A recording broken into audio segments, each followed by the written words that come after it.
This is a quote for people that know The Shining book and not the movie. I'm going to preface it. Time to listen to your podcast, Danny boy. So watch us on the couch. We have a donut.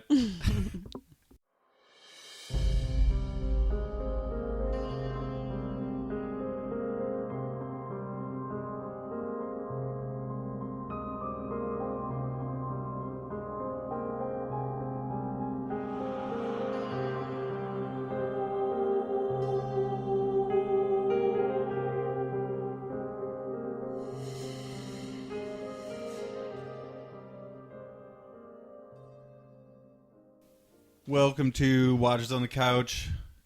I'm here with my co-host, Debbie. Say hello to listeners, Debbie. Hello to listeners, Debbie. That's not what I meant. I'm Chris Nays, Debbie's co-host, and we are here to cover the show Castle Rock. We're on episode 8. If you have not heard the 7 previous and then one pre-episode thing, what are you doing with your life? You're living... dangerously. Okay, that's one way of putting it. I was going to say wrong. Oh. Go back and listen to those.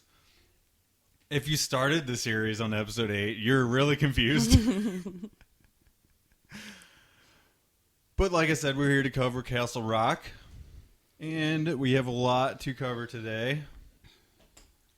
Chiefly episode 8, entitled Past Perfect. But before that, let's talk about some other stuff, shall we? Shall we?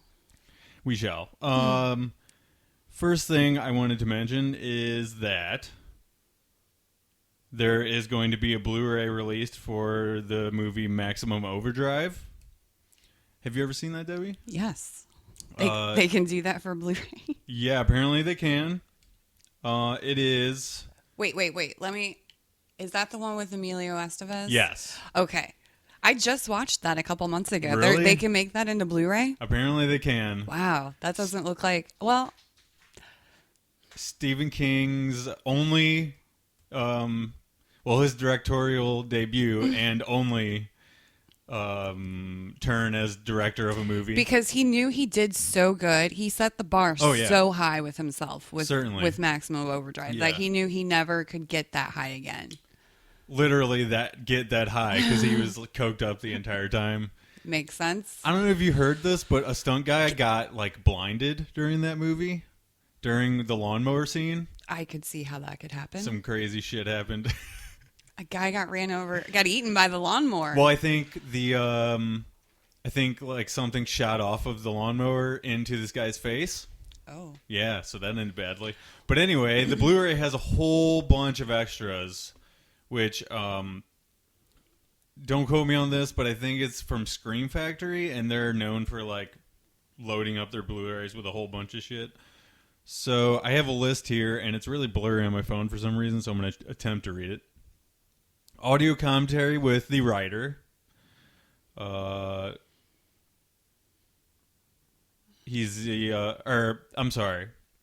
With writer Tony... something, author of a biography of Stephen King.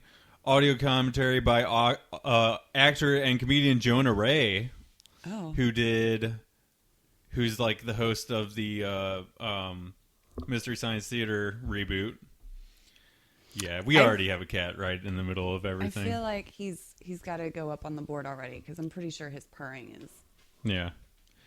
There's a featurette with an interview with the producer of the movie. An interview with actress Laura Harrington, who's in the movie. Is she the girlfriend character? I don't know. Another featurette with other actors. Another featurette with the makeup people. Another featurette with kind of background of filming with the production crew in North Carolina. A featurette all about AC/DC's involvement in the movie. It's getting ridiculous, isn't it? Let's see. Another featurette with... How long are these featurettes? I don't know. They're probably all 15 minutes each. Bonus stuff's going to be longer than the movie. Behind the scenes footage, a still gallery, theatrical trailer, and TV spots. So those are your normal kind of Blu-ray stuff that were probably on the DVD. But all those featurettes are exclusive to the Blu-ray. So I might get that just to see what all that shit's about. And I might borrow it. Okay. Sounds good. Other news. Mr. Mercedes Season 2 premiered last week. Yesterday was the second episode, but I haven't got to watch it yet. You saw the first one? Saw the first episode of Season 2, and everybody's kind of correct that they're skipping the second book entirely, and they might go back to it. I don't. To the third? Yeah, I'm not really sure about how they're going to handle that because they're still in the second season. But well, isn't it so the first and third books follow the same characters? Yeah, and the second one doesn't? Second book, they come back at the end. Okay. So... very interesting premiere, though. They're being faithful to the book. And again, what does Mr. Mercedes play on? A channel I don't have, right? Yeah, it's on... It's through one of the satellite providers. It's through AT&T, so... So they have DirecTV now, right? Yeah. I think it's something like Uverse or... Yeah, isn't that AT&T's cable thing? Well, AT&T has Uverse cable, but they bought out DirecTV, and that's what they're switching to. Maybe it's on both of those then. Maybe. But it's definitely worth checking out. And I especially think people should check out the first season before they watch this, obviously. So, it's good, though. Thumbs up for me. Double thumbs up. Two thumbs up. Let's see. I'm also like smack dab in the middle of Needful Things, like I mentioned last week, I think. And I have a couple of thoughts on this, which is that... Let's see. What did I write on here? Venom. I wrote them somewhere. I just have to find it.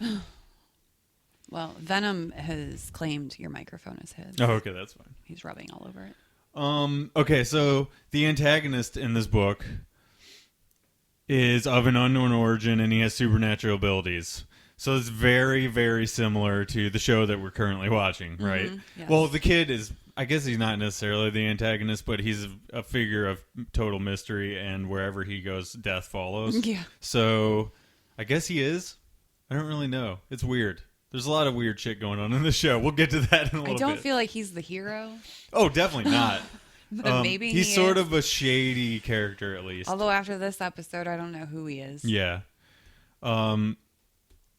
So there's that. There's very similar qualities in the two antagonist characters from the book to this show. Also, Twin Peaks was directly mentioned in this book. Deputy Andy from Twin Peaks is specifically mentioned in relation to another bumbling kind of deputy character that's in this book. Right. So I feel like it can't really be an accident that they so closely had stuff in the show that was Twin Peaks like. Mm-hmm. I can see no way that they just did that by accident. They have to have read this book. Someone involved in the show read this Somebody did book, their research, yeah. and they're like, well, since Steven likes Twin Peaks, maybe we'll just throw that in there. So they did. Let's go to... It's like an Easter egg within an Easter egg. Yeah. Really deep stuff. Yeah. Which we enjoy, and I go to great lengths to pick any extra stuff up that I can. Let's see here. So, I guess next thing we should do is go to listener contributions. Mm-hmm. I'm going to look up the... And we had a new listener. Facebook page. Yes, we do. So Ainsley-Odd Croteau, which is one of the more interesting names that I've ever heard, and I'm not sure is a real name. Mm-hmm. Sorry, Ainsley. Ainsley Odd. So this person wrote us, requested to be in the private Facebook group on their own. Go her. Or him. From the profile pictures, it looks maybe more of a him. Go them. Go them. Yeah, we need to be... Go you. We need to be politically correct on this podcast. We don't assign genders here. So... I'm just going to quote what they wrote to us. Hey, fellow TV fans who are certainly interested in Castle Rock right now. I've been listening to your podcast, and when I got to the episode covering Harvest, episode 5, I heard someone mention how cool it was that the scene where Officer Z was killing the COs was shot in such a great way using the security cameras, which is what I think. I think we both kind of mentioned that. This person agrees. They say a subtle Easter egg into the Stephen King cinematic universe specifically. That's how they shot the opening scenes of The Stand, which I totally did not remember that. I haven't watched The Stand in years. Like I said, I just watched that, I don't know, maybe less than a year ago. And you can confirm? Yeah, it definitely opens like that. Which, as soon as I read that, I thought, oh yeah, that was a good find. That was definitely, because it when I watched it on the show, it definitely felt familiar. Mm-hmm. And I'm sure that's why.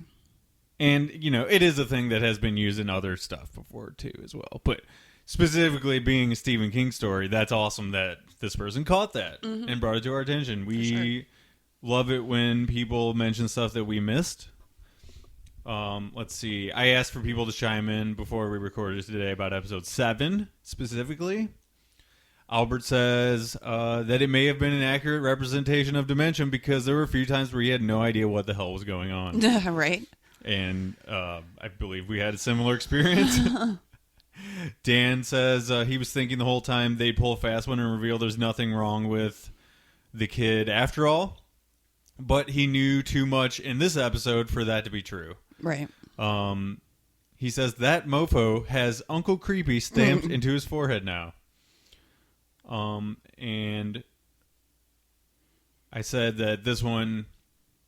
Oh, actually, no. This is going to go into something I'm going to mention later, so I'm going to save that. Corey threw in this. Was it mentioned that the Chess King was red? A nod to the Crimson King from the Dark Tower series. Should have noticed that. Didn't notice that. Thank you, Corey. Didn't. Did you notice the chess pieces at all? Yeah. Or was the only time you noticed? Well, you brought it up at the end of the episode, and I was like, oh, yeah, you're right. They did show chess pieces, so I went back and checked it out. Still didn't notice that it was I don't remember red, one being red, yeah. But apparently it was. I mean, yeah. Amanda and my girlfriend Lindsay both said that they were just super saddened by the whole episode. Or specifically the ending, I guess. Very sad. I wasn't as sad because as soon as she took that on. First shot, I was like, oh, yeah, no. We all know who that is. Yeah, and I was wanting to hold on to the fact that he might still be alive, but I know, but then episode, previews of the next episode, you're like, oh, I guess not. Well, I didn't watch the preview, but I took your word for it. So that's kind of the listener contribution. Thanks, guys. Yeah, we appreciate that. I should probably specifically ask for that like a day before again, before we do the next few episodes. And we only got a few episodes left. Exactly. So, I also forgot to mention last week that we had kind of talked about off mic that we want to, like, every couple of months, at the very least, come back together and cover one of Stephen King's TV shows or a movie or something. And I was thinking we'd probably just, like, throw a few up on the board and be like, which ones do you guys want us to cover? And then we both watch it on our own like we normally do and get together and cover it much like we would this show. Yeah, it sounds great. So if people are interested in us doing that, please drop us a line on the board and tell us, hey, you guys are cool. Do the thing. And we'll be like, okay, we will. I just don't want to oversaturate and cover like a whole bunch of shows. So I feel like if we're going to do Watcher stuff, we should stick it to Stephen King stuff. Oh, for sure. I feel like that's a good plan. Well, without further ado, let's get to this episode, shall we? Yeah, we shall. Let me find my notes here under the cat. Oh, yeah. Excuse me, Venom. He's very offended that you would do that to him. He definitely gave you a look, and now he's giving you the cold shoulder. Oh, he's for sure giving me cold shoulder. By the way, did you mark him... Did you already mark him on the board for this episode? I marked him once, but I feel like he needs 2. Oh, God. What a commanding lead he's coming out. He's just... If you haven't heard the show before, he wants the trophy. We have a cat noise board, and Venom is just, like, leaps and bounds in front of everyone right now. That's because he's a fatty and he heard he was going to get extra snacks. And now he's eating. Yeah, well, I mean, when when you distress him like you just did, make him move out of his comfortable spot. Another one. Jeez. All right. So, like I said, this episode is titled Past Perfect. And was I wrong about my predictions of who these people were? Yeah, so what... Because I totally forgot who Gordon was. Right.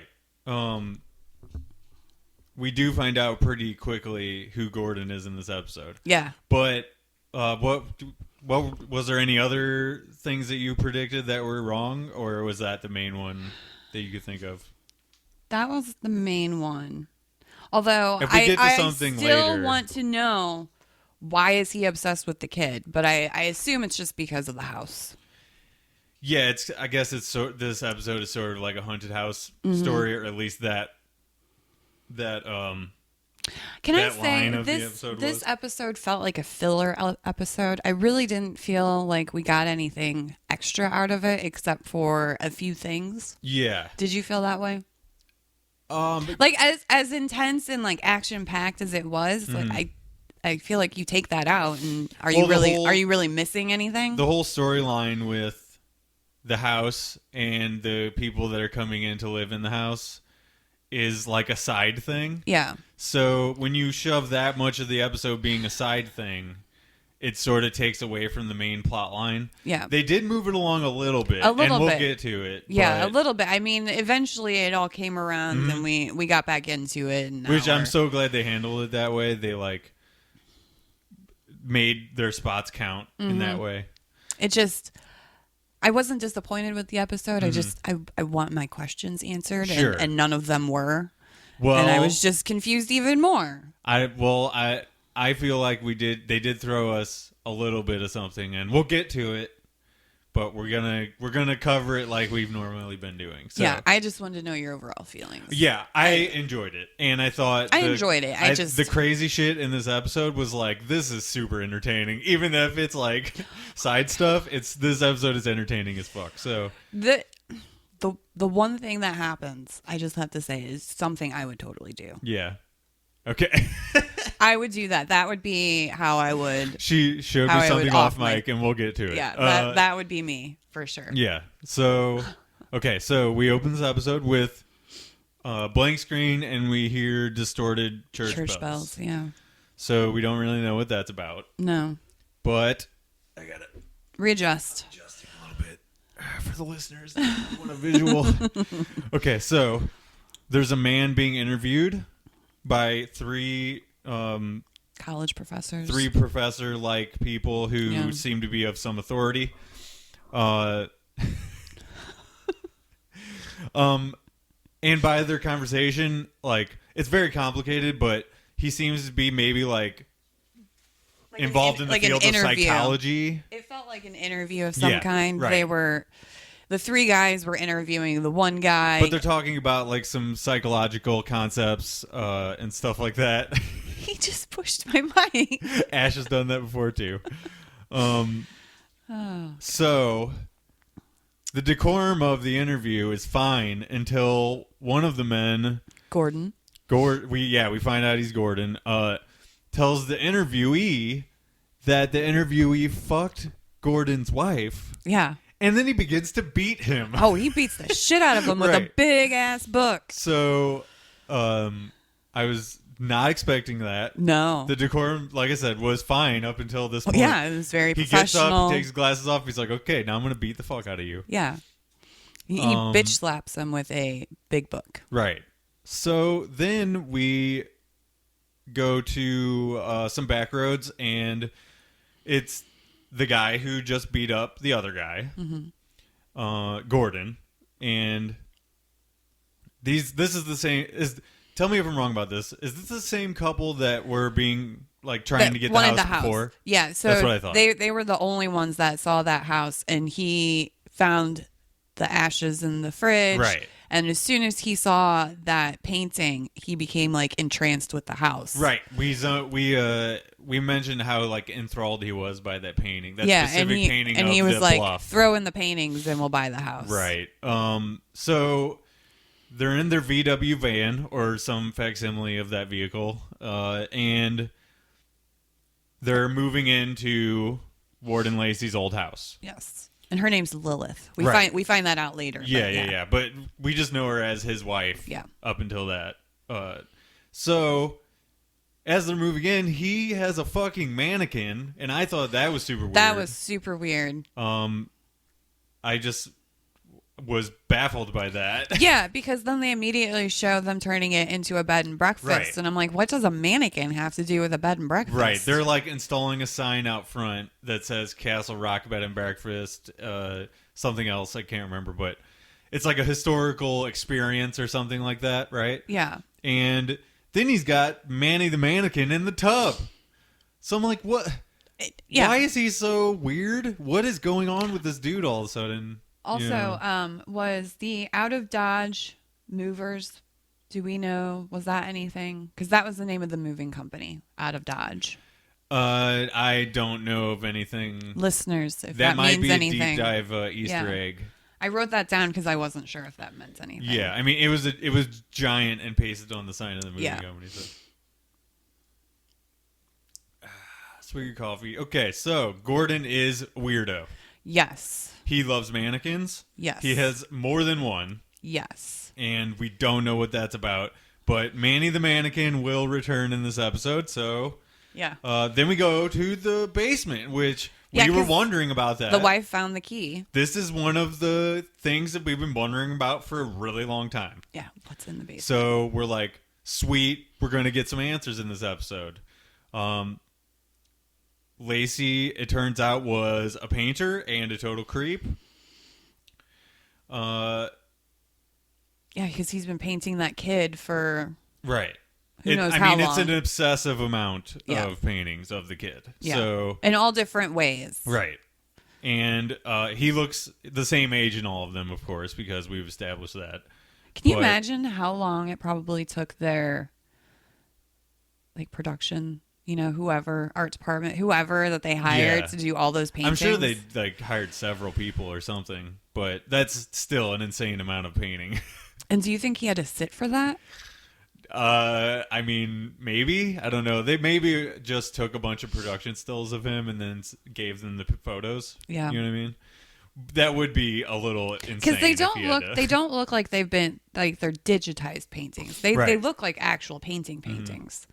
And if they are digitized paintings, good for them because they look real. But I'm just thinking of all the time spent just for that. Yeah, maybe I'll Instagram message Mark Bernardin and see if he actually responds. Which on Twitter and stuff, I know he does respond to questions. So then ask. Maybe I'll do that. I'm okay, interested. so the wife Lilith is still trying to get Gordon over the cheating thing. Mm-hmm. It did happen. It wasn't like Gordon just made it up in his head. Beat some guy for it. I wouldn't put it past him to make up some crazy shit in his head, though, because of how this episode goes. No. But he's not getting over it anytime soon. He's very, very angry and perturbed by her anytime she's asking him anything. Yeah. Then there's a phone call. The wife answers it. There's a booking. She's super excited about it.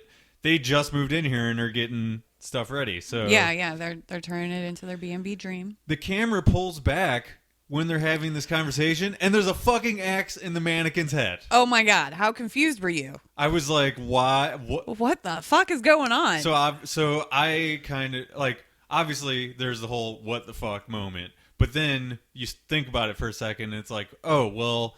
They know about the murders that are in this house. Maybe they're like... But they, in no way do they ever appear to be like these types of people that would have a murder house theme bed and breakfast. No. So it definitely was yeah. What? I think, and then, Because they're just having normal conversations with this mannequin with an axe in his head. Mm-hmm. And we've been given no hints that they're weirdos before this episode. We did see him zoom in on the painting, but they still seem pretty normal. Well, yeah, because they acted offended that there were, ashes in the refrigerator. Right. So They put on a good act. Something's going on here. We're really not sure what yet, but some weird. The weird just gets ramped up immediately. Yeah. Well, and then what we immediately find out what's going on. Right. They go to lengths to explain this whole plot line or whatever. Yeah. But Gordon and his wife get to kind of selling their murder B&B thing to this couple who have come to stay in the house. Yeah. So they're recreating murders. Right. In the house. Right. Like each murder that happened. The couple is super not into it. No, and they're sitting on a couch with the finished mannequin with the axe. Oh, in his yeah. head. That just made the whole scene weird. As if it's a normal thing. Yeah. Like, it's a 3-person couch, and they're sitting next to it like he's just another guy that's there. Yeah, not with an axe in his head. It's not being addressed besides them kind of talking to them about the murder stuff. But they're not directly addressing the crazy, creepy mannequin sitting directly next to them. They're just sitting there uncomfortably while they're talking about it, so I thought that was funny.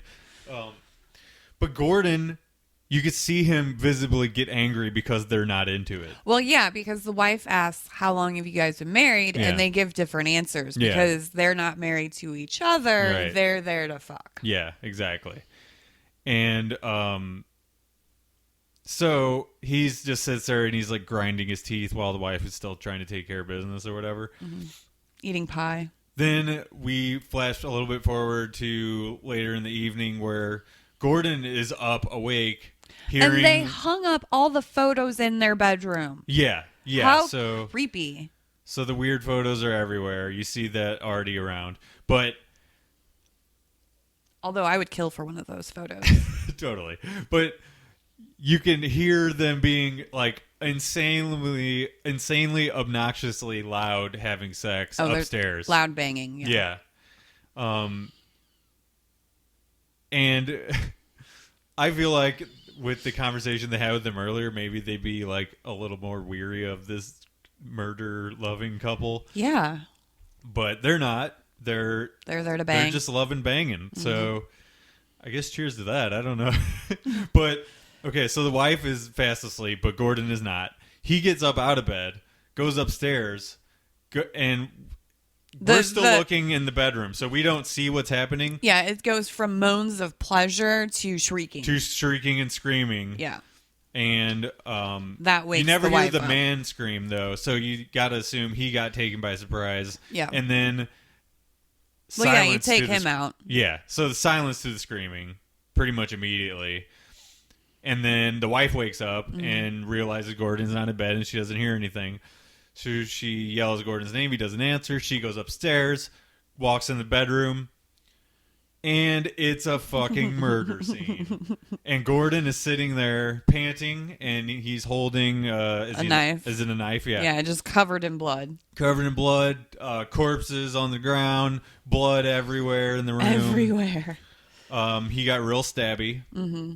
So, as I'm watching this, I'm thinking, like, what caused this? You know what I mean? Like, was it the kid in the paintings that made him go crazy? You know? I don't know, because he did stare at that one painting for a real long time. Yeah. So, you know. That first painting of just what the warden did of just the lake seems to entrance him. But there's been a whole bunch of murder in this house before, so like you kind of get the feeling like there's also something maybe going on with the house too. Mm-hmm. Just because that many murders don't happen in one house, generally speaking. Like The Shining. Yeah. With the room. Like I don't know. So this is kind of where I paused it for a second, and for some reason I started getting the feeling like I started creeping towards Mike's side of things, where I'm feeling less and less like we're actually going to get concrete information. Mm-hmm. Like there have been instances in books where, or in shows or whatever, where Stephen King kind of leaves it a little ambiguous. You know what I mean?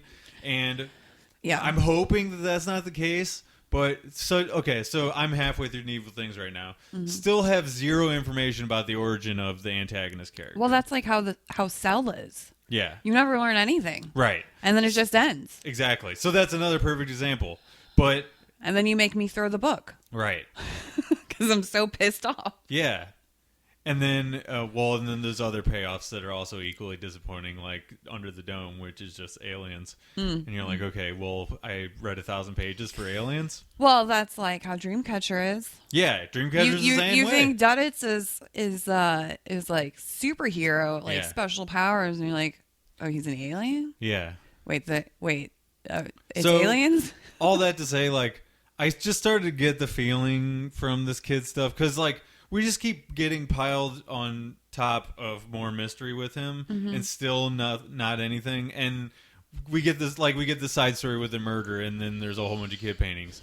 We don't know anything about why the kid paintings would cause somebody to murder. If they do, like, we're not any closer. So I'm just getting the feeling like that's going to happen. But further events happen in this episode that put that thing to bed. So, well, maybe it happened because they touched the paintings, but then Henry Deaver just touched the paintings. Yeah, I honestly think it's just, like, mostly just the house, and that doesn't really explain it either, because it's a house. But whatever. So I just thought I'd mention that I'm getting bad feelings about not getting enough information to be happy at the end of the day. Well, and that's what I'm saying. I felt like this episode didn't do really anything for me. Well, as far as information. There's 2 more, and you got to think, like, lots of stuff is coming. They got to be longer episodes, too. I would think so, especially the last one. I need a 5-hour episode, people. I wouldn't go that far, but maybe movie length, like hour and a half. Maybe. Yeah, that'd be cool. So, anyway, next scene, Molly wakes up from flashes of bad images, like a bad dream sort of thing. Yeah, she's just getting flashes of, like, Henry, and a fire, and the paintings. The woods. Mm-hmm. She rushes out. She finds Henry in the RV, which I didn't expect. Like, I know. I was wondering if she drove up to the RV. I was just waiting to see her car parked next to it. Thinking, so she didn't, though. They didn't show it, but I how think the she fuck got did they out get in there? and ran whatever. Like, obviously, there's no access road. I don't. The RV, we never solved that mystery. I feel like the RV is gonna just sit in the woods and never moving now. No, especially because immediately in the foreground we see Odin has been stabbed in the face, so we get no more of him either. No, yeah, he's just laying in. And she says that they weren't around. Yeah, so she clearly fucked some people up. But Willie's gone. Yeah. And did Willie stab him in the face? Maybe, because that wasn't it the poker thing that was stabbed in his face? I think it was. Yeah. I mean, I don't know. It looked like a screwdriver, but maybe that's what it could have was. been. But, they need screwdrivers to fix the RV once in a while. We're piecing it together. Yeah. I also, while we're here, Jarrett did give us further explanation on the social medias about the Viking stuff. Oh, yeah. If you want to go and read up on that, I don't have it for immediate reference, but he did kind of fill in the blanks of what we were asking about. So check that out. He deep dived. Yeah. So then I should also mention, I don't know if you're noticing this or not with my face, but I'm developing a tick in my eye. Oh. Like a I don't know what you call it, but my eyelid is moving involuntarily now. So I don't want to distract you, but it is happening. So usually when like your eye spasms, you see it more and you feel like everybody else like is seeing this. I don't huge, think but it's like such a quick and like minute thing. Yeah. But to you, it's like your whole world. It happens all the time now for like the past week. I'm just gonna stare at your one eye. Please don't. When I think about it, it does it more too, which is fucked up. Great. So I know I got that going for me. Okay, so next morning we're at home. Well, Henry's home. Well, but hold on. So when she drops him off, actually, it turns into morning as they go. She takes him home. Yeah. So, because he finally believes her. Yeah, he gets it through his thick head thanks to the RV experience. Yeah, and says, "Were you in there with me? Is that how you found me?" Mm-hmm. And she says, "Kinda. I don't know. It's confusing." Yeah, but I'm like, finally. Yeah, he is shocked by his experience, though. I think that's what did it. Are we gonna find out what his experience was? Not really. I mean, are we gonna flash back to this? I guess. I mean, he doesn't give too much information about it besides that he understands what she was talking about now more, and that it felt like he was in there for years. So that's kind of, and it was not. It just felt like a really quick rescue. Oh, totally. Yeah, I mean, they're just moving the plot right along. Yeah. That's all it is. So Molly and Henry kind of bond a little bit, as we said. He apologizes to her for calling her crazy. Mm-hmm. And then he goes inside and the house looks clean again. Yeah, it's great. And Ruth is in bed. Sleeping. So he thinks she's totally fine. The kid is in the kitchen. And Wendell comes home and... let's see. Henry tells Wendell he needs to go upstairs and lock the door because the kid is obviously super dangerous. Mm-hmm. And Henry accuses the kid of causing a whole bunch of bullshit, right? Yeah, they have some words. Yeah, the kid goes outside. Well, actually, yeah, the kid goes outside first. They go over to the garage. Wendell gets on the phone and calls somebody, but we don't know who yet. I felt like he was probably calling 911. Yes, I mean, because he left and there was a whole bunch of crazy shit going on. Yeah, and now the kid is back again. Right. So that's why the cops come later. I didn't really piece that together. Yeah. But, so they go over to the garage. Yes, Alan is confirmed dead. Yeah, he's got a blanket or right. something covering him. The kid says that he took care of him. You know what I mean? Like, he took care of the situation. I'm guessing that the kid is also the one that cleaned up the house, because how else? Yeah, well, he says, Henry says, what did you do? Yeah. And the kid says, she was afraid. I cleaned up. We can just move the body to the woods. Right. And, we'll be fine. Yeah, he says we have to protect your mom. Yeah. So. And then he says, do you hear it? Right. And then there's a huge reveal here. At least from the kid's perspective, or from his mouth, he says that he rescued Henry from that basement and he never asked for any of this. Yeah. And this is as the cop is arriving. So, well, and right before that, Henry says, why did you ask for me? Right. And he says, I waited for you. I waited 27 years. Yeah, specifically for Henry the whole time. And he tells him that he rescued him from a basement. So that's totally new information. We did kind of get flashes of Henry trying to figure out something with his own past, but we never got concrete information. This still kind of isn't, because it's from the kid. We don't know if he's lying or not. I know. What does this mean? Like, what did you think it meant? Well, I think he's telling the truth. Yeah, I do too. I don't know when Henry was, like, I guess he means when Henry was missing, he was trapped in a basement or something. And then we had all those visions from previous episodes where somebody's looking out from a basement, in a cage. It didn't look like the prison basement either, so that's definitely... I mean,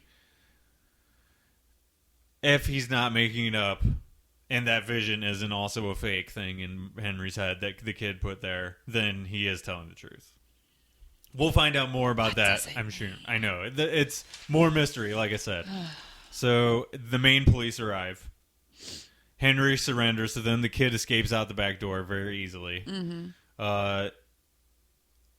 And yeah, like I said, this is a follow-up on what I was just mentioning, though. Is just when I give up on ever getting concrete information or anything about the kid, we get information about the kid right away. And they just slide it in. Yeah. So I didn't expect it, and it was kind of cool. So then we go back to Gordon and his wife, and we get a nice little scene of them cutting up bodies. Yeah, he's just sawing bodies by the front door. No and big deal. And she is a willing accomplice now. Yeah. I thought we were going to come back and Gordon was going to have to murder her too. No. So that is not the case. No. He's cutting up bodies and... puts them in the car. Yeah. Then we see Jackie driving. There's news on the radio of Juniper Hill. More information about that. Multiple arson suspects with no known history of arson. So more supernatural shit going on there. The kid was there, so obviously death is just following him. Yeah.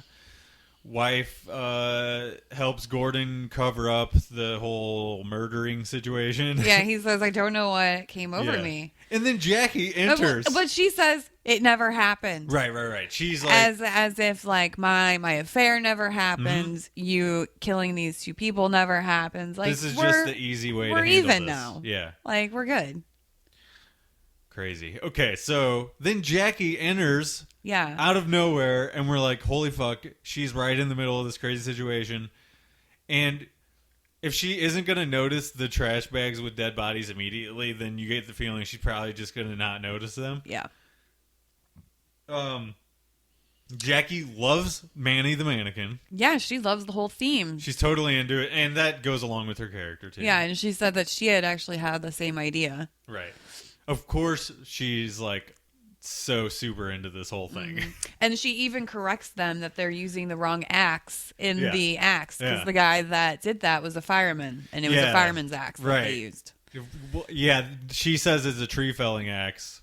Yeah. And the guy was a fireman, so they're supposed to use a fireman's axe. Yeah. And I just thought it was funny that she's been kind of the most observant character up to this point, and she doesn't see the trash bags with dead bodies right away. No. Like, as she's leaving, she sees the strange stuff that's she picks up like a bracelet or something, right? Yeah, well, she sees in the car first, and she notices the bags. Right. And then she immediately sees like a blood-covered like bracelet or something. And then she fucking tastes it. I know. Who does that? What is the deal with people tasting random shit on the show? I don't know, but because earlier with the kid with the soap or whatever it was that he carved. Yeah, Nick was like, "Well, now you have AIDS. Like, you can't just taste blood." Or was it? What was it that the kid carved up? Was it a chess piece? It was that soap though that she tasted. That's okay, yeah. But she just tastes things. I don't know, but it's a different. I don't think it was Jackie the first time. It was? Yeah, because remember when she was snooping upstairs? Okay, I thought that was Molly. At the realtor. Then Molly calls her over. Oh, no, maybe it was Molly. Well, yeah, either Molly. Way. I don't know. Either way, that was many weeks ago. You're right. It was Molly because she crawled underneath into the cage thing. So these women on here are weird. I don't get what it is about they have to taste shit to know what it is. No. Because she tastes it and she's like... You can sniff it. That's when she gets the weirdo feels? Maybe you should get weirdo feels about yourself, dude. Okay, also her taxi was called Sweet Chariot Taxi. Does that mean anything? Not to me, it doesn't. But listeners, we're asking for a lot of help this week. So she knows something's up. Uh-huh. Then we go back to Henry with the cops.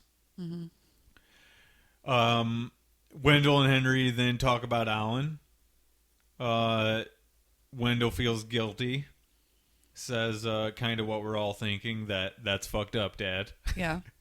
The whole situation is fucked up. You know what I mean? Yeah, he feels bad that he left his grandma, and then he had to go sleep in a pew at the church last night. Yeah. So great father of the year there, Henry. But I do like that we're at least getting a character who feels guilty and, that we kind of relate to as far feelings wise. Like we understand what Wendell's going through. He's kind of one of these people that's outside of this whole Castle Rock craziness situation and can see from our perspective, you know what I mean, that everything is nuts. Yeah. And he's trying to plead with his dad, like, just leave now. You know? I'm sure we get that in a little bit. I'm sure if there was anybody else that had been like peering through the window and saw Henry and the kid walking down, they would just been like, oh, whatever. But like the kid and us were like, no, that's some crazy weird shit. Yeah. You better call the police. Right. Somebody's got to, I mean, Wendell finally somebody called the police on this show. Yeah. So, okay, so then we go to Ruth. She says that she had no choice and she was protecting them from Henry's dad. So she's still convinced that it was Henry's dad that she was shooting at. Yeah, and she said to find Alan because Alan will help. Right. Wendell hears this conversation between Henry and his mom and thinks that she sounds nuts. She does. And she thinks Alan's alive. Yeah. So, obviously, she's in a different place than we thought she was. You know what I mean? Like, we thought she had a little more understanding at the end of the episode than she did. I think she's stuck in that loop now. Totally. Yeah. And that actually relates to something that happens is, like, there's some looping sound near the end of this episode. Mm-hmm. And I feel like that definitely signified something, and I wasn't able to kind of pinpoint it at the time, but it also doubles as just being super creepy. Mm-hmm. It's like the skipping vinyl last episode, you know? So, anyway, we go to a new character, Officer Reese. Yeah. Is very accusatory of Henry. Yeah, she doesn't take any bullshit. No, she's kind of no nonsense, kind of takes the place of Pangborn. She's like, how could you have a client and not know his name? Right. She calls Henry a lightning rod for death. Kids in class called him Black Death. Yeah, and, you know, she's not really wrong, but I think that she's confusing him for the kid a little bit. Like, the kid and him both kind of have been magnets for death on this show. So, which leads me into my next new theory. Which is? Are they one and the same? Yeah, I don't know about that. I never really thought about it. I mean, every episode I'm just going to throw out a really wild theory. Yeah. Eventually something's got to stick. Yeah, exactly. I don't know about that. I mean, they're in so many scenes together. After this episode, I feel like they're more... You think it's a Fight Club situation? I don't know. I don't know. I don't think it can be that because they're all three in the scene together and they all three interact with each other. But maybe because Molly's batshit crazy too. Well, see, and there's a whole fucking... Okay, well, I don't want to do the reveal at the end of the episode right now. Right. But you got to think about how many scenes that person's in with other people as well. Like, how could that hold any water? I don't know. So let's just move forward, shall we? So yeah, Wendell, she blames him. Right. Okay. Wendell is leaving town. He's getting ready to get back on the bus. Yes. He's mad at Henry and pleads for his dad to leave with him now and just escape this entire crazy batshit situation. Which, from a kid's perspective, yeah, you think, Dad, you should be able to drop everything. And from adult perspective, you're like, well, this dude just died. My mom's crazy. Like, I can't just immediately leave. But there's only been trouble the entire time, so... Yeah. But you gotta... So then you have to choose. Do you choose your child or do you choose your mother? Yeah, that's a real Sophie's choice. I don't know about how that would go. But... He chose his mom. Yeah, well... I feel like he wants to get closure on the situation before he can move on with his life, you know. Well, at least get her in a home somewhere. Something. She can't be living on her own no more. Well, she actually early, like last scene, she talks about how, you know, she needed to tell him all this stuff before they take her away, you know. And I don't know where they're gonna take her, besides the Shawshank, because the fucking crazy hospital is burned to the ground now. So that's true. Who knows? Maybe they'll take her to the next town over or something. Well, he wanted to take her to Texas. So. Oh, that's right. Yeah. So maybe that'll happen. Who knows? Okay, so then we get more suicidal birds. Or one in particular. One just flies down and slams into the windshield of the bus. And then Wendell gets the same treatment that his dad has been getting the entire time with this crazy intense ringing in his head. Yeah. He's hearing the voice of God or whatever, quote unquote. Mm-hmm. So that's not good. No. Obviously, he's deeper involved in the situation than he thought he was or whatever. He's getting pulled back into the town. Yep. He's too deep into this to escape, and there is going to be some apparent I know, they're getting tree stuff. Okay, so Molly and Henry are on the phone with each other. They talk about how the kid is bringing death. Yeah, they're thinking that he's somehow pushing them. Right. Pushing people to commit murder for him. He tells her about the kid rescuing him. Allegedly. Right. Then Henry goes to fucking Gordon's. And I'm like, holy shit. Shit is about to get real. And that's where I was texting you yesterday. Yeah. I was like, I got to really zone in on this right now. I can't text you anymore right now. I got to go. And so he... Well, he goes there because he wants to figure out what's in the basement. Right. And that's kind of something that he's been wondering about for a long time. So he's got to get over. And he actually asks Molly on the phone, like, have you ever been down in the basement or something like that, right? I think so. So then, yeah, like I said, shit gets real. He goes inside the house. Yeah, he breaks into the outside basement door. Right. And there's nobody around that he can see. He knocks on the door first and nobody answers. So he goes into the basement. This is sort of like a classic horror thing we have going here too, is like.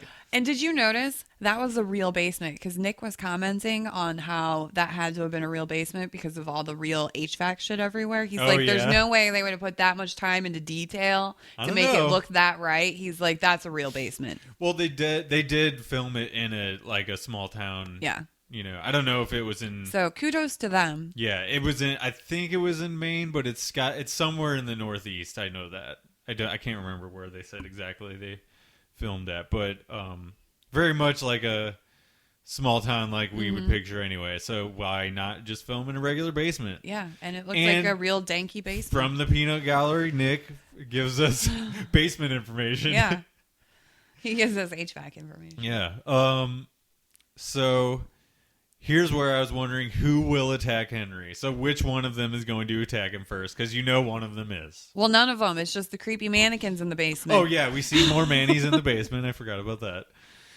A whole like shelf unit of them and nothing else. Yeah. And no paintings are down here anymore. Yeah. So you got to think they're all put up upstairs somewhere. And they are. But, okay, so...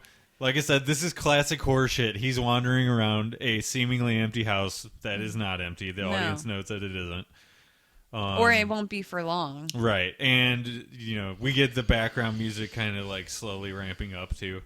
But, so he gets into the upstairs room, one of them. Yeah. The paintings are all hung to where there is not an inch of wall space. That's their bedroom. Yeah. Seriously. Fucked up. Yeah. So he starts checking the dates on the paintings. Yeah.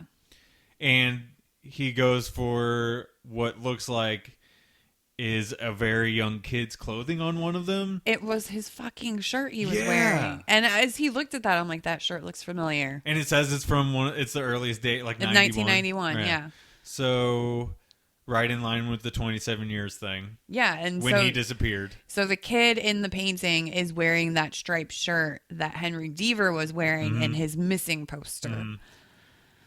So that's weird, and that kind of goes along with the kid is Henry theory. Yeah. I don't know about that yet, but we'll see. Then we go to, when I was watching it, a Trump commercial. Oh. Which, no. Just no. No. Mm-mm. It was an anti-Claire McCaskill ad, actually. And that's been showing on TV all the time. Yeah. And he's the centerpiece of it, of course. Yeah, so. It's a very hateful commercial. I underlined "ugh" in capital letters in my notes. I see that. It's very noticeable. Ugh. Terrible. Okay, so then we go to Molly having visions in the woods. And then there's another vision of her hurt and incapacitated in some way with like bruises on her neck and shit. Don't know what that's about. I'm sure we'll find out. She wakes up and she takes more pills again. She eats like 4 pills. Yeah, 3 or 4 of them. No. She's really ramping up her pill intake again. Yeah, and then she leaves Henry a voicemail and says she's coming over, which is a great thing to do. Just like eat a whole bunch of pain medication and then drive. Yeah, I was going to say, and then she puts on the sunglasses to boot. Yeah, at Could night. She impair herself more? At night. How impaired can one driver get? You're high on pain pills at night, driving with sunglasses on. She's practically a mannequin at that point. She's as flying incapacitated is what as a she's mannequin. doing. She's not driving no more. She's flying. I'm just gonna. I don't know if I have a pen. Where's my pen at? I'm just going to write down Manny as the episode title because there's a lot of mannequin talk. Okay, so Henry is seen by Gordon in the room. He walks in on him. Right. And... so first off, Henry didn't even act like he was trying to hide what he was doing. Like, he was taking paintings off the wall and How like can he taking at them this point, out though? and like just putting them down. Like, I don't even fucking care. But how can he hide what he was doing? Like, don't he's know. clearly taking shit down. So Try better, man. yeah, I don't know. So he says like, "Hey man, I knocked," and Yeah, like, it's fine. You weren't here. So I broke in. yeah, and he's like, "I think I should probably just go," because Gordon is looking at him very insanely at this point. Which, they have a bed and breakfast. They should kind of expect people just walking in and out of the place. Maybe. I mean, people are gonna book usually call first on something like that. True, but Henry didn't. He just knocked. Then he goes through the basement. He's walking around. He's taking down paintings. So Gordon is not happy with him, obviously. But it looks like he's going to let him walk yeah, they past. have like a weird stare down. But And of he's course, like creeping out. Yeah, but we know his wife is every bit as crazy. Yeah. So he starts walking out. Who comes out of the shadows but Lilith. Lilith herself. Stabs Henry. Yeah. Very, very deeply, it looks like. Yeah. Like, I mean, I don't know about you, but like if somebody stabbed me like in the gut or in the back I'd or be on the whatever it ground. was. Yeah. I'd be on the ground. Somebody fucking stabbed me Yeah. with a big knife. That was not a small knife. No, it was huge. So I had some questions about that because like if you get stabbed, you need immediate medical attention. So here's the thing with how that works in shows, Yeah. movies. You if you're the right person, it doesn't matter how badly It's hurt just a you flesh are. wound. Yeah. If you're the wrong person, that paper cut will kill you. Yeah, right. But if you're the right person, you can be dismembered. It doesn't matter. Yeah, You're fine. He has the invincibility cloak on or something. Exactly. So, Gordon also gets stabbed. Yeah, by the wife on accident. Right.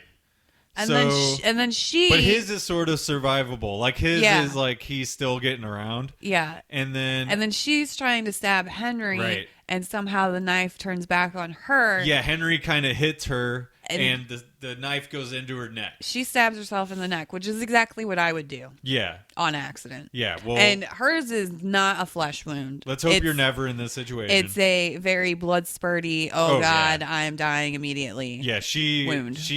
staggers backwards and pretty much drops right away. Yeah. Uh, But that's the stupid thing I would do because I trip and run into things all So the time. Henry does the right thing and says, Jesus Christ, I got to get out of here. Bolts down the stairs. Gordon is up the stairs and he's going, "Oh!" Yeah. and, And we think Henry's going to get away because he gets in his car. yeah, so he gets in his car. And this is another classic horror thing. Like the person that you're cheering for gets in the car, but they're fumbling with the keys. Yeah. The window's down. Like, why is the window down? I don't know. Why do people park with their windows down? And it's right in front of the door, the stairway to get in. It's a whole setup situation. He just comes stumbling down outside Yeah. and is just right there and pulls Goes him out of the house. right for a or the stab car. through the window. And he gets him back out of the car. Yeah. He gets Henry back out of the car and on the ground in the classic "I'm going to stab you in the face" pose. Yeah, they're wrestling. And from Just behind, when you think he's going to get stabbed. yeah, from behind, Jackie with the fucking axe, The correct one. right, smashes him in the head, a la The Shining, Jack Torrance. Which a la the scene they were recreating, and that was from 1929 with Johnny Carrick. The axe to the head. Oh yeah. But she's Jackie Torrance, So she's got to like, use the axe too. So that's a perfect Easter egg Yeah. for her. You know what I mean? Like she's fulfilling her destiny as a Torrance, Yeah. which I thought was like that made me smile when I was watching it. Oh, Like, heck yeah. Even though it's like blatant like impaling, I was like, this is fucking awesome. Well, yeah, she I just thought it was a great way she to didn't wrap that up. She didn't trust these people. Right. So she went home, grabbed the first axe she saw, came back. Grabbed the appropriate. You know what she was probably doing? It probably bothered her that they didn't use the right axe. Like, even though she didn't trust them and was like, they were weird people, she's probably like, it's going to bother me if they Yeah. have the wrong axe in their house. Right. She's probably like, I'm going to give them the right one. So yeah, then we see Molly, and she's still on her way. She's looking super cool with her sunglasses at night. I wear my sunglasses at We can't pay for the copyrights. Okay, so this is where the creepy repeating soundtrack starts. Yeah. It's just very, very odd the way all of this kind of stuff is pieced together here at the end. Then we see Wendell. We jump to Wendell, and he's getting off the bus. At Jerusalem's lot. Yeah, he's like, it says on the sign he's like 20-something miles away from Castle Rock, so I guess he's going to walk the rest of the way. Yeah, which Jerusalem's lot, is that like a nod to Salem's lot? Yeah, Salem's Lot is the town that's based off of, and or at least takes place in, and vampires ravage the town, and there's pretty much like no one left at the end of that story. Spoilers. Right. If you're listening to a Stephen King podcast about a Stephen King show, I feel like you should have read that by now. Not you specifically, Debbie, but it's one of his classics. I think it's his second book, maybe. Don't quote me on that. I read it last year, and it's fucking awesome. It's a big one too, right? It's sizable, yeah. It's not like 1,000 thick. pages, but it's sizable. It's a Stephen King book, so there's very few that are not. No. Okay, so then we go back to the police with Jackie and Henry at the house. Also, I wrote down Silver Eagle. Oh, is that the bus? Or what is that? Yeah, I think so. And I wasn't sure if that meant anything. No idea. Okay. You're on it, though, with naming all of the the bus companies. I was like, what does this mean? Yeah, the moving van company. Yeah. I'm sure, like, I wouldn't put it past them to have all that mean something. Mm-hmm. So, yeah, the police are there with Jackie and Henry. They're being interviewed about everything that happened. Jackie's kind of being the motor mouth, which we expect of her. And she's explaining how she thought this couple was creepy as fuck. And Henry's kind of, like, not doing anything. No, he's just kind of zoned out. Yeah. Being very Henry-like. Then, let's see, Molly and the kid... Well, we see, so Molly's driving to Henry's, but she sees, the door open at her parents' house. Yeah, at her and parents' it's for house. sale, so nobody should be there. Right. So, the kid in the stairway of the house, the main kind of living area, whatever, he's inside. tells Molly all about herself, how, right over there you used to watch the TV with your parents, and then they get ready to go upstairs, but then it goes back to Henry. Henry's getting a call. Well, but hold on, because they have Okay. a conversation, and she says, "What are you doing here? Where's Henry?" And he says, "I don't think he's ready yet." Oh, that's right. And yeah. she says, "Ready for what?" And then he says, "But you can help me." He says, "You know me," and she says, "I don't." And he says, "You do, and I know you." And that's when he starts describing everything about her life. Yeah, I feel like that's a pretty important dialogue too, so I'm glad you included that. Because this is where it starts getting weird, and I'm like, yeah, there's what? definitely more to all of this. Henry gets a call. Yeah. They tell him that, it's the priest, right? The Reverend. Yeah, that's right. Tells Henry that Ruth took off, and he's asking about Alan. Mm. And Henry immediately jets from the crime scene. Yeah, because he's got to go find his mom. I thought you were watching him. Yeah, because he's a suspect, and he Right. just left. Some more bumbling police officers. Seems like, besides that one lady who was in this episode earlier. But we didn't see her. Officer Reese, I mean. Yeah. We didn't see her again, though. No, she wasn't there at this one. At least she wasn't yet. I feel like she should have been. Yeah, me too. At least someone a little more responsible. Uh-huh. The cops notice that he left, and I guess they take off after him, but we don't see what happens with that. There's more creepy looping stuff going on. That starts back up. And then we get the kid taking Molly upstairs to her former bedroom as a kid. And he's telling her more stuff about her childhood, how he saw her from the window, shining a flashlight out of the window when she was a kid. Yeah, and she says, "How do you know?" Yeah. And he says, "I was there, out there in the woods." Right. So he actually physically saw her from the woods. And he says, "That's where you died." Yeah, so that's a crazy reveal at the end. Thinking about it all last night at work, I'm not super pumped on it. I don't like. I hope that they pay it off well, but like, I don't really. I don't know. I never really liked that Sixth Sense movie that much, and I get too much of the Sixth Sense with that. You know what I mean? Like, if they pay it off well, that's awesome. Mm-hmm. I don't feel like it's super necessary. But maybe it is to tie everything together, and I just don't realize the gravity of it. Like, you think she's a ghost? Yeah, I mean, if he says that she's dead and she's been a ghost the whole time, that's what I wrote. If Molly's dead, are other characters dead? How is she talking to other people? Maybe the whole town is dead. Yeah, I guess. But I just don't even know. It adds such a giant cloud or like...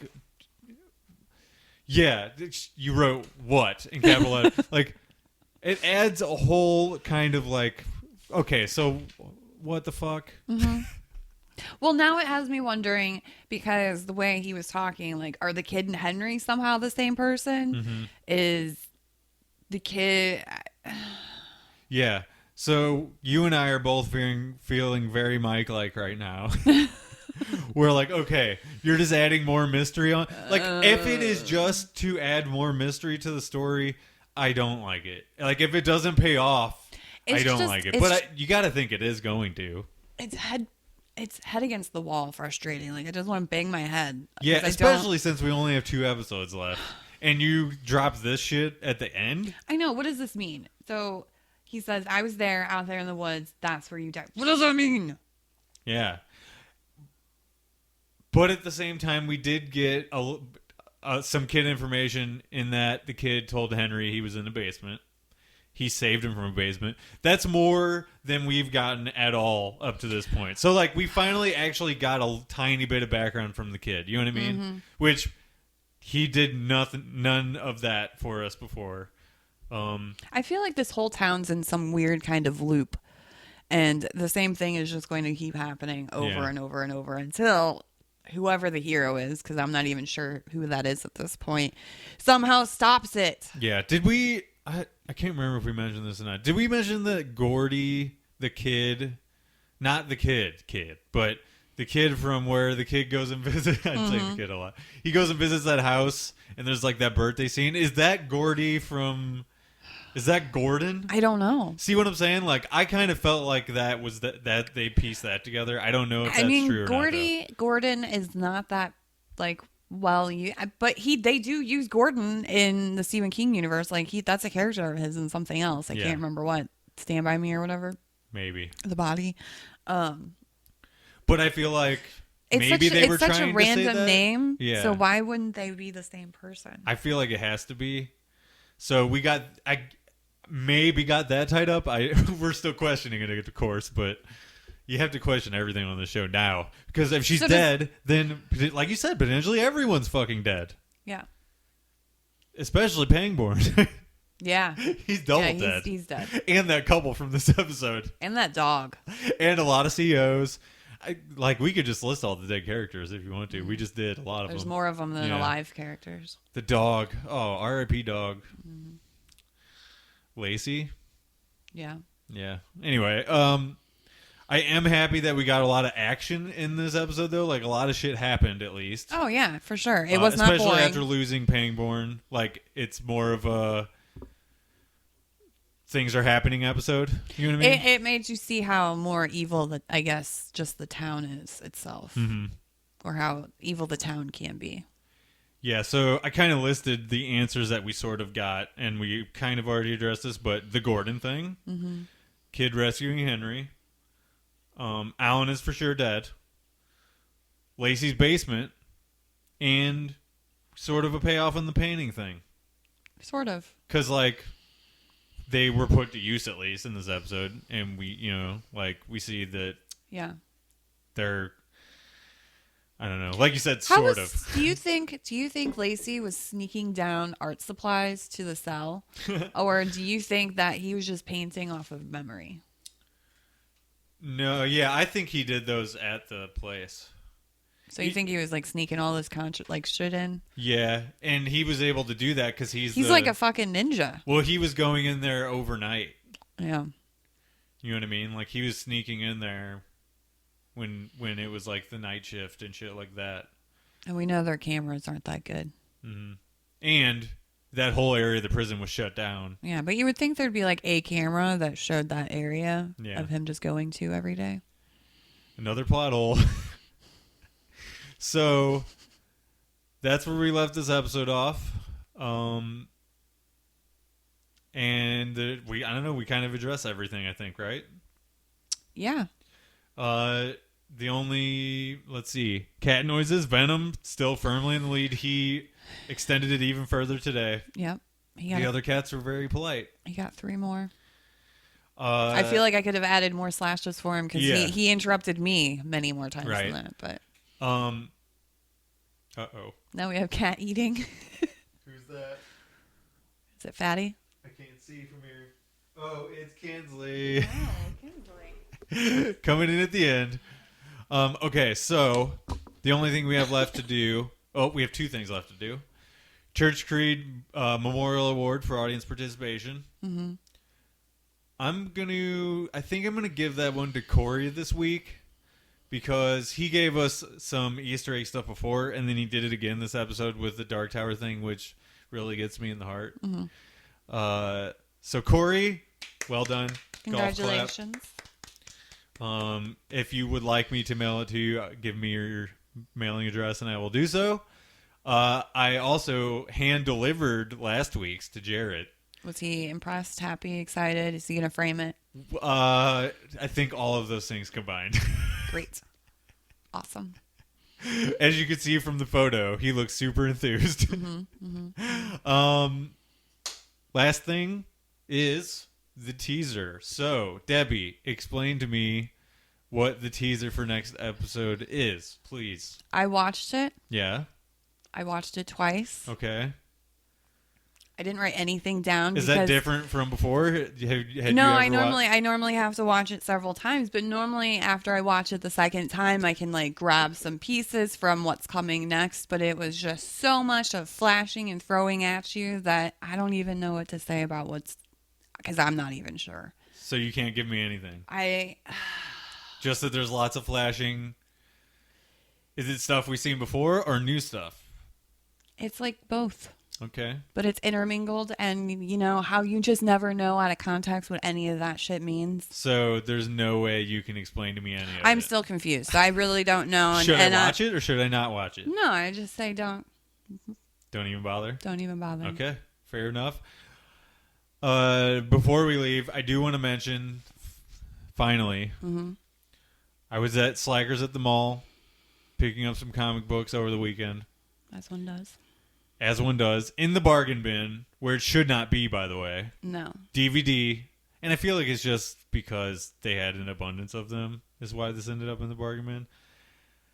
The Tom Hanks vehicle, The Green Mile. Mm. This is a Castle Rock production. And it's a fantastic movie. And Corey is now qualified to win this. Hopefully, he still owns a DVD player. Because if he wins, he'll get 2. Until further notice. We'll see if he gets more than that. And you said this was the widescreen edition? Yes, this is the widescreen from the director of The Shawshank Redemption. Rated R. It's rated R? Yeah. Why is it rated R? Oh, because Violence, of the rape. Language, sex-related material. Oh, he does have sex with his wife. I forget. After he gets cured with his peeing problems. Oh, that's right. He gets a little sexy time with his wife. I forgot about that. Well, I may just watch this again before somebody wins it. Next week, though, is the last opportunity you have to qualify. Yes. Because we have to do the drawing in week 10. Yes. So please contribute if you haven't already. Even if you have already, contribute again. Do it again. We love it. And I gave a lot of homework for our listeners on this. Yeah, this exactly. Episode. So you guys got things to do. Do some research. We don't have time to. No. All right. See you guys next week. See you next time, Debbie. Bye. Bye. Bye. Bye. Bye. Bye.